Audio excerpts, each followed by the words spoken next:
ॐ त्र्यम्बकं यजामहे सुगन्धि पुष्टिवर्धनम् उर्वारुकमिव बन्धनात् मृत्युर्मुक्षितमामृतात्। ओम नमः शिवाय। हर हर महादेव। नमस्कार प्रिय भक्तजनों, आप सभी का मायरा वॉइस चैनल में हार्दिक स्वागत है। आप सभी को मायरा वॉइस चैनल की तरफ से श्रावण मास की हार्दिक शुभकामनाएं। आप सभी का दिन शुभ और मंगलमय हो और भगवान भोलेनाथ की कृपा आप सभी पर बनी रहे। प्रिय भक्तजनों, आज से मायरा वॉइस चैनल पर श्रावण मास के अध्याय अपलोड किए जाएंगे। उन्हें पूरी श्रद्धा भाव और प्रसन्न चित्त मन से, भक्ति चित्त मन से पूरा अवश्य सुनें और कमेंट बॉक्स में हर हर महादेव लिखें। और मायरा वॉइस चैनल पर शिव पुराण के अध्याय भी अपलोड किए जाएंगे। उन्हें भी इसी तरह अपना प्यार और स्नेह दें और प्रसन्न चित्त मन से श्रवण करें। तो आइए सुनते हैं श्रावण मास का महात्म।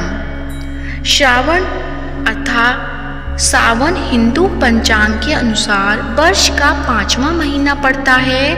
इसे वर्षा ऋतु का महीना भी कहा जाता है क्योंकि इस समय बहुत वर्षा होती है। इस माह में अनेक महत्वपूर्ण त्योहार मनाए जाते हैं, जिसमें हरियाली तीज, रक्षाबंधन, नाग पंचमी आदि प्रमुख हैं। श्रावण पूर्णिमा को दक्षिण भारत में नारियली पूर्णिमा व अवनी अवितम मध्य भारत में कजरी पूनम के नाम से जाना जाता है।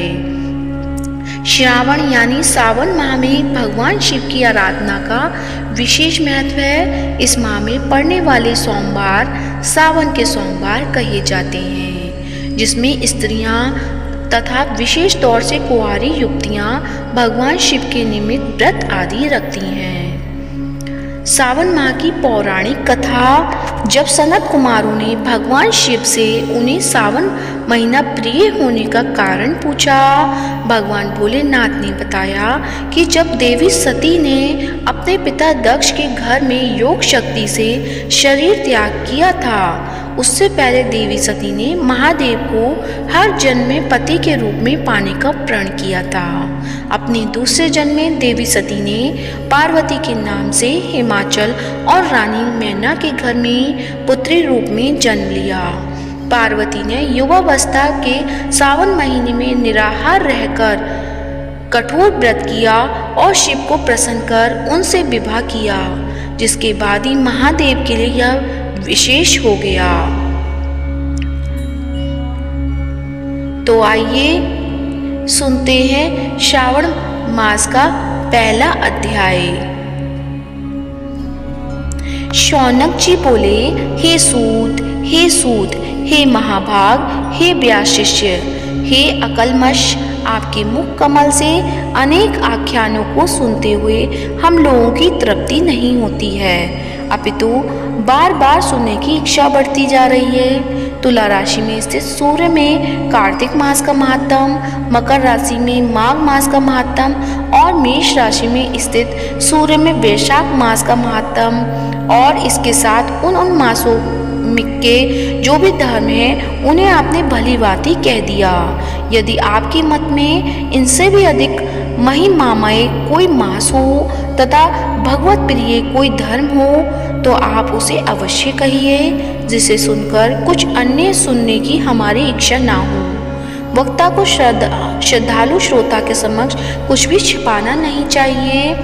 सूत जी बोले, हे मुनियों, आप सभी लोग सुने। मैं आप लोगों के वाक्य गौरव से अत्यंत संतुष्ट हूँ। आप लोगों के समक्ष मेरे लिए कुछ भी गोपनीय नहीं है। दंभ रहित होना, आकस्मिक सठता, परित्याग, उत्तम भक्ति, सुनने की इच्छा, विनम्रता, ब्राह्मणों के प्रति भक्ति परायणता, सुशीलता, मन की स्थिरता, पवित्रता तपस्विता और अनसुईया ये श्रोता के बाहर गुण बताए गए हैं, ये सभी आप लोगों में विद्यमान हैं। अतः मैं आप लोगों पर प्रसन्न होकर उस तत्व का वर्णन करता हूँ। एक समय प्रतिभाशाली सनत कुमार ने धर्म को जानने की इच्छा से परम भक्ति से युक्त होकर विनम्रता पूर्वक ईश्वर भगवान से पूछा। भगवान शिव से पूछा। सनत कुमार बोले, योगियों के द्वारा आराधनीय चरण कमल वाले हे देव, हे महाभाग, हमने आपसे अनेक व्रतों तथा बहुत प्रकार के धर्मों का श्रवण किया, फिर भी हम लोगों के मन में सुनने की अभिलाषा है। 12 मासों में जो मास सबसे श्रेष्ठ, आपकी अत्यंत प्रीति कराने वाला, सभी कर्मों की सिद्धि देने वाला हो, और अन्य मास में किया गया कर्म यदि इस मास में किया जाए तो वह अनंत फल प्रदान करने वाला हो। हे देव, उस मास को बताने की कृपा कीजिए, साथ ही लोकानुग्रह की कामना से उस मास के सभी धर्मों का भी वर्णन कीजिए। ईश्वर बोले, हे सनत कुमार, मैं अत्यंत गोपनीय भी हूँ, आपको बताऊंगा।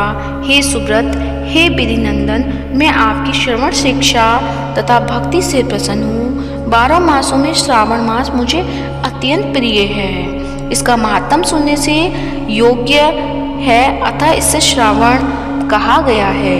इस मास में श्रवण नक्षत्र युक्त पूर्णिमा होती है, इस कारण से भी इसे श्रावण कहा गया है। इसके महात्म्य के श्रवण मात्र से यह सिद्धि प्रदान करने वाला है, इसलिए भी यह श्रावण संज्ञा वाला है। निर्मलता गुण के कारण यह आकाश के सदृश इसलिए नवा कहा गया है।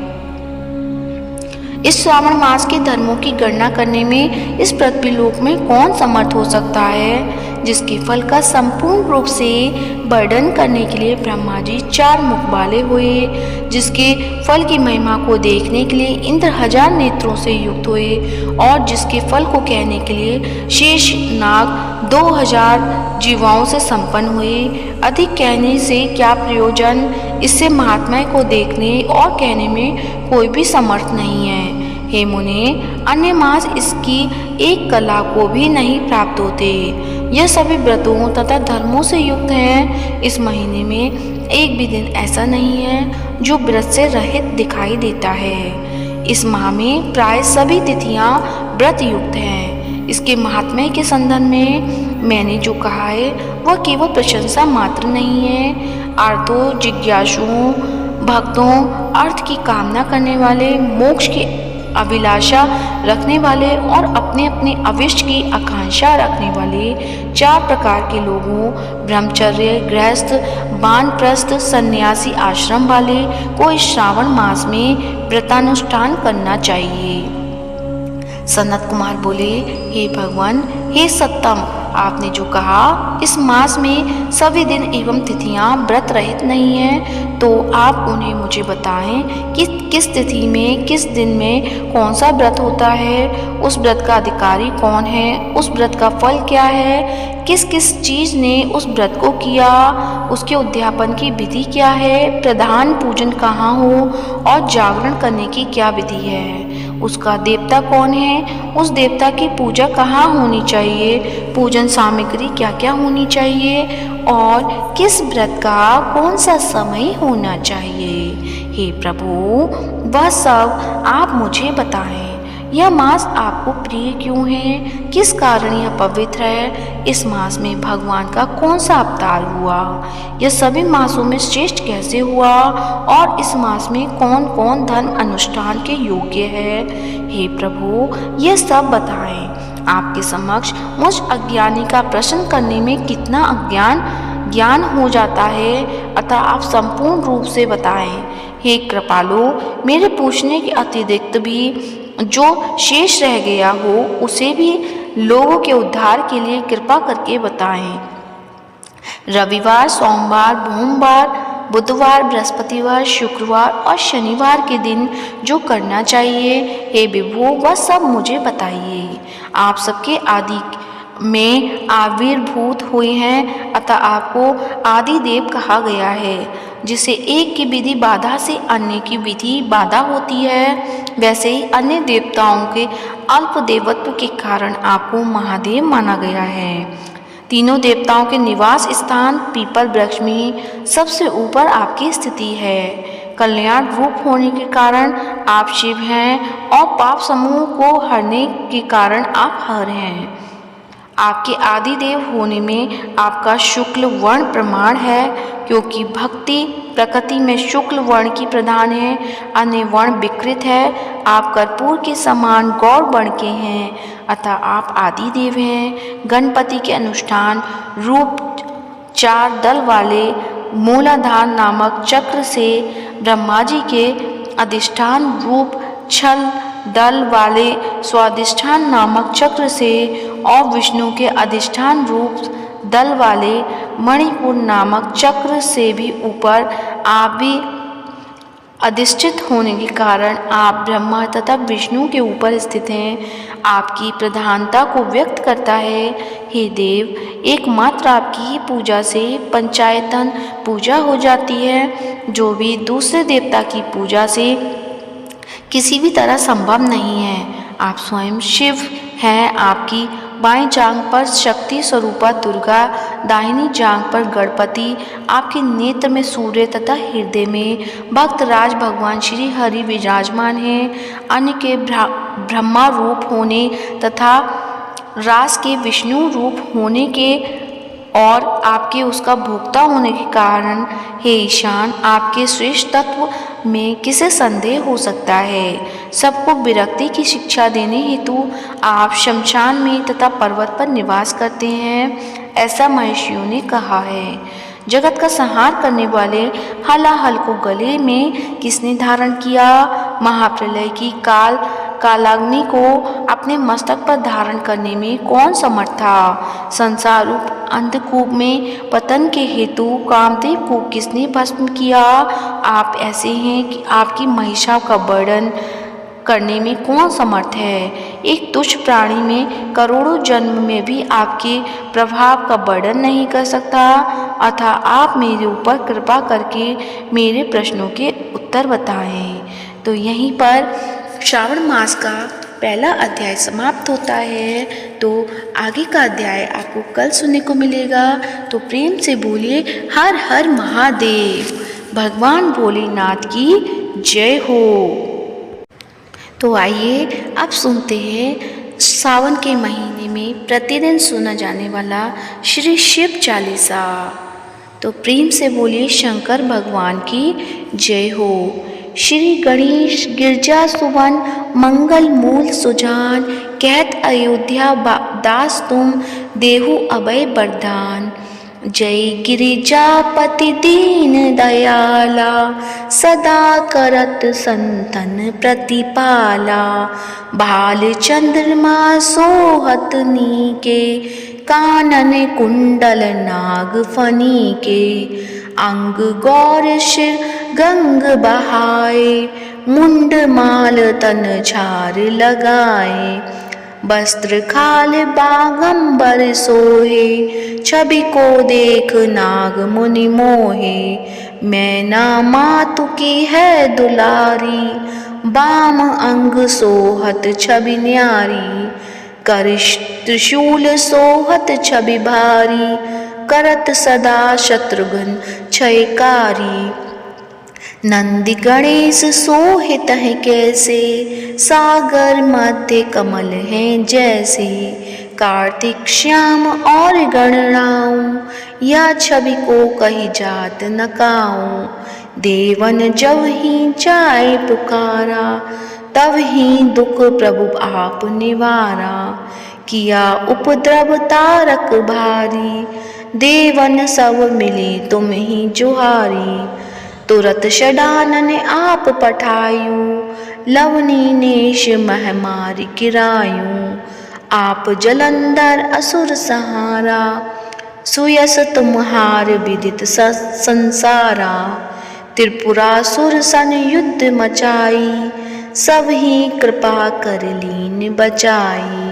किया तप ही भागीरथ भारी, पूरब प्रतिज्ञा तसु पुरारी। दानिन मह तुम सम को नाही, सेवक स्तुति करत सदाही। वेद नाम महिमा तब गाई, अगत अनादि वेद नहीं पाई। प्रकट उदधि बंधन में ज्वाला, जरा सुरासुर भय हो बिरहाला। कीन दया तह करी सहाई, नीलकंठ तब नाम कहाई। पूजन रामचंद्र जब कीना, जीत के लंक विभीषण दीना। सहस कमल में हो रहे धारी, कीना परीक्षा तब ही पुरारी। एक कमल प्रभु राख्यों जोई, कमल नयन पूजन चह सोई। कठिन भक्ति देखी प्रभु शंकर, भय प्रसन्न दिए इच्छित वर। जय जय जय अनंत अविनाशी, करत कृपा सबके घटवासी। दुष्ट सकल नित्य मोहि सतावे, भ्रमत रहे मोहि चैन न आवे। त्राहि त्राहि मैं नाथ पुकारो, यही अवसर मोहि आन उबारो। ले त्रिशूल शत्रुघ्न को मारो, संकट से मोहि आन उपारो। मातु पिता भ्राता सब कोई, संकट में पूछत नहीं कोई। स्वामी एक है आस तुम्हारी, आए हरू अब संकट वारी। धन निर्धन को देत सदाही, जो कोई जांचे वो फल पाई। स्तुति के ही विधि करो तुम्हारी, चमुनाथ अब चूक हमारी। संकट के नाशक, मंगल कारण विघ्न विनाशक। योगी यति मुनि ध्यान लगावे, नारद शारद शीश नवावे। नमो नमो जय नमो शिवाय, सुर ब्रह्मादिक पार पाए। जो यह पाठ करे मन लाई, तापर होते है शंभु सहाई। ऋनिया जो कोई हो अधिकारी, पाठ करे सो पावनहारी। पुत्रहीन कर इच्छा कोई, निश्चय शिव प्रसाद तेहि होई। पंडित त्रयोदशी को लावे, ध्यान पूर्वक होम करावे। त्रयोदशी व्रत करे हमेशा, तन नहीं ताके रहे कलेशा। धूप दीप नैवेद्य चढ़ावे, शंकर सम्मुख पाठ सुनावे। जन्म जन्म के पाप नसावे, अंतवास शिवपुर में पावे। कहे अयोध्या आस तुम्हारी, जानी सकल दुख हरू हमारी। नित नेम कर प्रातः ही पाठ करो चालीसा। तुम मेरी मनोकामना पूर्ण करो जगदीश। मकसर छठे हेमंत ऋतु, संबत 64 जान। स्तुति चालीसा, शिव ही पूर्ण कीन कल्याण। तो प्रेम से बोलिए हर हर महादेव। उम्मीद करती हूँ आज की कथा अच्छी लगी होगी। कथा अच्छी लगी है तो वीडियो को लाइक करें, शेयर करें और कमेंट में हर हर महादेव अवश्य लिखें। और इस वीडियो को ज़्यादा से ज़्यादा शिव भक्तों को फॉरवर्ड करें। धन्यवाद।